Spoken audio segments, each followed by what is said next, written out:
अस्सलाम वालेकुम नाज़रीन, कैसे हैं आप लोग। आज मैं बना रही हूँ फ़ालूदा। इसके लिए हमें चाहिए 1 लीटर दूध, जिसको हम तेज़ आंच पर एक उबाल आने तक पकाएंगे। जब दूध में एक उबाल आ जाएगा तो अब हम इसमें शामिल कर देंगे 2 बड़े चम्मच चीनी के और इसको पकने के लिए रख देंगे। अब मैंने लिए हैं नट्स में मैंने लिए है बादाम, 8-10 अदद बादाम के, कुछ काजू लिए हैं और कुछ लिए हैं पिस्ते के। इन तीनों चीज़ों को मैंने मोटा मोटा कूट लिया है। जब ये कूट जाएंगे तो इसको हम इस दूध में शामिल कर देंगे और इनको अच्छी तरह पकाएंगे ताकि ये नरम हो जाएं, दूध में पक जाएं और इससे दूध की ग़िज़ाइयत बहुत ज़्यादा हो जाएगी। अब मैंने 2-3 सब्ज़ इलायची को कूट कर वो भी शामिल कर दिए हैं। कॉर्नफ्लोर 2 चम्मच वाटर में घोल कर वो दूध में शामिल किया है और अब इसको मुसलसल हिलाना है, क्योंकि कॉर्नफ्लोर दूध को जल्दी गाढ़ा करता है और नीचे पैंदे पर भी इसकी वजह से लगना शुरू हो जाता है दूध।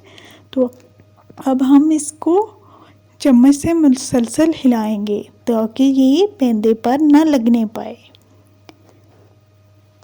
इससे जो हमने मेवाजात शामिल किए हैं, नट्स शामिल किए हैं, इससे दूध की ताकत और एनर्जी 2 गुना हो गई है और इसका जायका और खुशबू भी अच्छी हो जाएगी।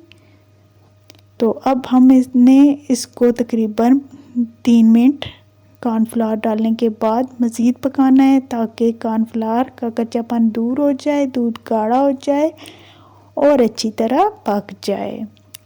जब दूध अच्छी तरह पक जाएगा, गाढ़ा हो जाएगा, तो हम आंच बंद कर देंगे और इसको ठंडा होने देंगे, क्योंकि फ़ालूदे के लिए हमें सब चीज़ें ठंडी ठंडी चाहिए।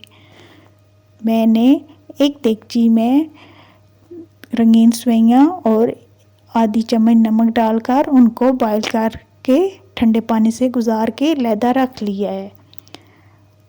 दूध हमारा पक चुका है, तो अब हम इसमें शामिल कर लेंगे 2 चम्मच तोहफ़ा मुलंगा को मैंने 3 घंटे पहले गर्म पानी में भिगोकर फूलने के लिए रख दिया था। अब एक गिलास लूँगी मैं, उसमें शामिल करूँगी 2 चम्मच तोहफ़ा मुलंगा के, फिर इसमें 3 चम्मच रंगीन सेवइयां हम डालेंगे और इसके ऊपर 3 चम्मच वही हमारा पकाया हुआ रबड़ी दूध जो हमने गाढ़ा किया था वो शामिल करेंगे और उसके ऊपर हम डालेंगे 2 चम्मच आइसक्रीम के और इसमें कुछ मैंने जेली ऐड की है। ये ऑप्शनल है, आप इसके ऊपर जो जो चीज़ें शामिल करना चाहते हैं कर लें। मैंने जेली ऐड की है और मुझे मेवा बहुत पसंद है रबड़ी दूध में, तो मैंने कुछ पीस मेवे के इसमें शामिल किए हैं और ऊपर से कॉर्नफ्लावर, ऊपर से हम कुछ कतरे मैंने रूह अफ़ज़ा के डाले हैं जो इसकी जान है, शान है। तो लीजिए, हमारा प्यारा सा फ़ालूदा तैयार है। इसे ठंडा ठंडा खुद भी खाएं और बाकी घर वालों को भी खिलाएं। ठंडा ठंडा हमारा रबड़ी फ़ालूदा तैयार है, एंजॉय कीजिए। लेकिन जितना ये ठंडा होगा इतना ही इसका जायका बेहतर होगा, इसलिए ये सारी चीज़ें अलग-अलग पहले बना के आप 2-3 घंटे के लिए फ्रीज़र में रखें। उसके बाद खुद भी खाएं और घर वालों को भी खिलाएं, मेहमानों को भी। तो कैसा लगा आपको मेरा ये फ़ालूदा, बताइएगा ज़रूर।